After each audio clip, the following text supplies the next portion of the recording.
Assalamualaikum warahmatullahi wabarakatuh. Halo sahabat beriman dimanapun berada. Semoga selalu diberikan kesehatan dan selalu dalam lindungan Allah Subhanahu wa Ta'ala. Bersama saya Anggi Irawan, pada kesempatan kali ini kita akan membahas satu bentuk amalan yang dengan amalan ini Rasulullah SAW dapat mengenali kita sebagai umatnya. Sebelum video ini dimulai, jika channel ini dirasa bermanfaat, silakan like, komen, dan subscribe agar channel ini dapat berkembang serta memberikan manfaat bagi kita semua. Serta simak video ini sampai habis agar tidak salah paham. Di padang mahsyar nanti, umat manusia akan berkumpul untuk ditimbang amal baik dan amal buruknya. Tidak bisa dibayangkan bagaimana paniknya manusia untuk memikirkan pertanggungjawaban masing-masing ketika hidup di dunia. Di padang mahsyar, kondisi kita juga akan kepanasan, karena matahari saat itu berada 1 mil di atas kepala kita. Beruntung, Rasulullah SAW dengan kasih sayangnya mampu memberikan pertolongan kepada umatnya berupa syafaatnya. Selain ada yang diberi syafaat, namun di sana ternyata ada juga umat Islam yang justru akan diusir Rasulullah SAW akibat kesalahannya selama di dunia. Bahkan Rasulullah enggan didekati mereka. Sahabat Abu Hurairah radhiyallahu anhu mengisahkan sebuah hadis yang diriwayatkan oleh Imam Bukhari dan Muslim. Saat itu Rasulullah SAW sedang berjalan melewati kuburan dan mengucapkan salam. Rasulullah SAW kemudian bersabda, "Aku sangat berharap untuk dapat melihat saudara-saudaraku." Hal ini cukup membuat para sahabat heran. Mereka kemudian bertanya kepada Nabi, "Bukankah kami adalah saudara-saudaramu, wahai Rasulullah?"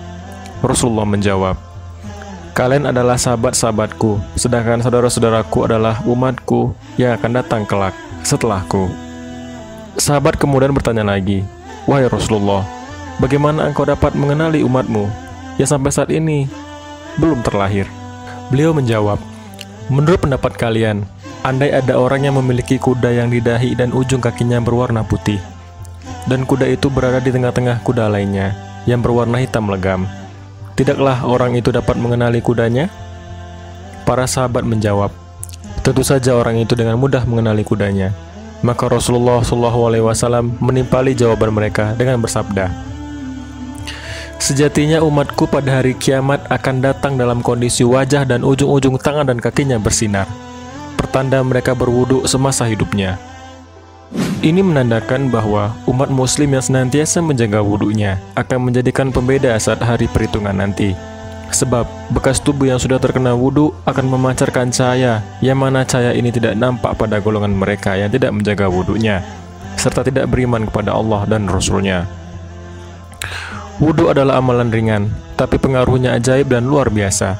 Selain menghapuskan dosa kecil, wudhu juga mengangkat derajat dan kedudukan seseorang dalam surga. Keutamaan orang yang selalu menjaga wudhu disebut dalam hadis berikut tentang Bilal, yang disebutkan bahwa suara sendal beliau sudah terdengar di surga. Dari Abu Buraidah, Rasulullah SAW di pagi hari memanggil Bilal, lalu berkata, "Wahai Bilal, kenapa engkau mendahuluiku masuk surga? Aku tidaklah masuk surga sama sekali, melainkan aku mendengar suara sandalmu di hadapanku." Bilal menjawab, "Wahai Rasulullah, aku tidak biasa tidak meninggalkan sholat 2 rakaat sedikit pun. Setiap kali aku berhadas, aku lantas berwudu, dan aku membebani diriku dengan sholat 2 rakaat setelah itu."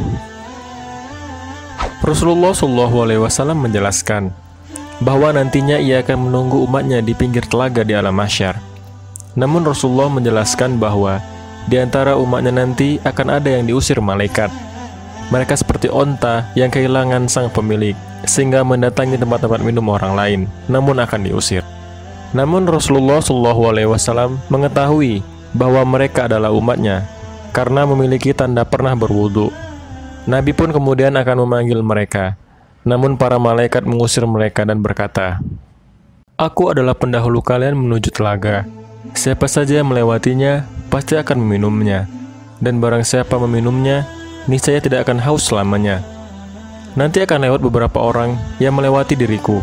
Aku mengenali mereka dan mereka mengenaliku, namun mereka terhalangi menemui diriku." Beliau melanjutkan, "Sesungguhnya mereka termasuk umatku." Maka dikatakan, "Sesungguhnya kamu tidak mengetahui perkara yang telah mereka rubah sepeninggalmu." Kemudian Rasulullah SAW bersabda, Jauh-jauhlah bagi orang-orang yang merubah ajaran agama sesudahku. Hadis riwayat Bukhari dan Muslim. Meninggalkan ajaran Nabi serta mengubahnya merupakan tindakan mengikuti musuh-musuh Allah. Ini karena agama Islam hanya berpegang pada dua hal, yakni Al-Quran dan hadis. Jika menyimpang selain itu, maka jangan pernah berharap untuk bisa minum di telaga Nabi Muhammad SAW di padang mahsyar kelak. Wallahu a'lam bishawab. Wassalamualaikum warahmatullahi wabarakatuh.